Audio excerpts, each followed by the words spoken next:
اس طرح جس وقت افطاری کرنے کی اجازت ہے اس وقت افطاری کی جاتی ہے۔ گویا یہ اللہ کی مقدار کی ہوئی حدود کی پابندی اور ان پر شدت سے عمل کرنے کی تربیت ہے۔ یہی وہ اصول ہے جو رمضان کے دوران زیادہ تاجر کو سکھایا ہے کہ وہ کس حد تک نفع کما سکتا ہے۔ اللہ نے تجارت کو حلال اس لیے کیا ہے کہ اس سے کاروبار میں برکت ہوتی ہے، مال میں اضافہ ہوتا ہے، لیکن یہ اضافہ کسی نوعیت کا ہو یا دوسروں کے حقوق کے اصول کا استحاط کر کے ایک اخلاقی ضبط میں رہتے ہوئے نفع کماتا ہے۔ گاہک کا مطلوبہ معیار کا مال میں ملی اور ایک غیر ضروری مالی بوجھ بھی نہ پڑے۔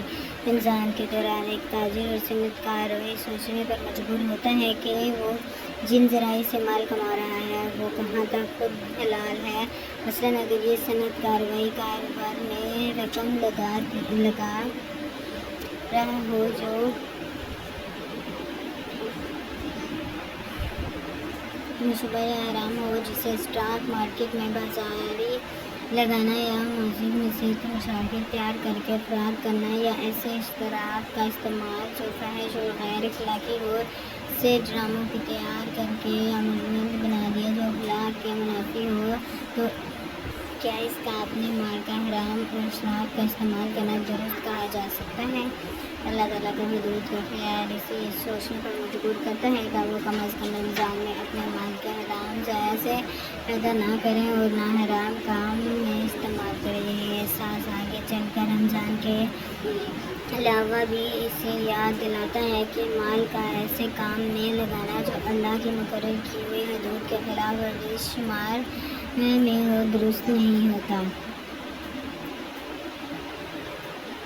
رمضان کا احترام نہ صرف حرام سے بچنے کی تربیت دیتا ہے بلکہ مثبت طور پر ایسے کاروبار کام کرنے پر ابھارتا ہے جو انسان کی فلاح اور معاشرے میں معاشی عدل کا قیام کر سکے۔ رمضان میں بین الاقوامی سطح پر تجارت کے فلاح کا موقع فراہم کرتا ہے، چونکہ ایک تاجر گوانٹا نشاد یا اسلام آباد میں رہتا ہو چاہتا ہے کہ وہ مناسب قیمت پر مراکش اور ایران اور سعودی عرب کی بہترین کھجوریں قطر اور اسلام آباد کے بازاروں میں فراہم کر سکے۔ وہ اس غرض سے انٹرنیٹ کے ذریعے ان ممالکن کی تاجروں سے رابطہ کرتا ہے اور آخرکار اس کوششوں سے ہزار میل دور پیدا ہونے والے کھجور سے بے شمار افراد لذت یافتہ ہوتے ہیں۔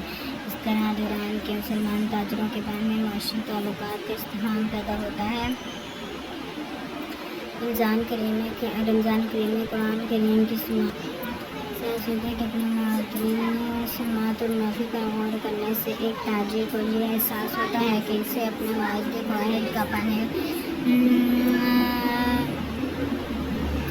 پاس رکھنا ہے، کیونکہ اہل ایمان کی صفات میں سے ایک اہم صفات یہ ہے کہ وہ اپنے وعدے کو پورا کرتے ہیں۔ اگر دیکھا جائے تو تجارت معاہدے پر بنی ہوتی ہے۔ ایک گاہک کو سامان دیتے وقت ایک تاجر اخلاقی اور قانونی طور پر اس کے ساتھ ایک معاہدہ یہ کرتا ہے کہ جو رقم وہ اس کے حصول کر رہا ہے اس کے معاوضے میں جو چیز یا سہولت سروسز ہو گاہک کو دے رہا ہے وہ وصول شدہ قیمت کے ساتھ جائز مناسب رکھتی ہے۔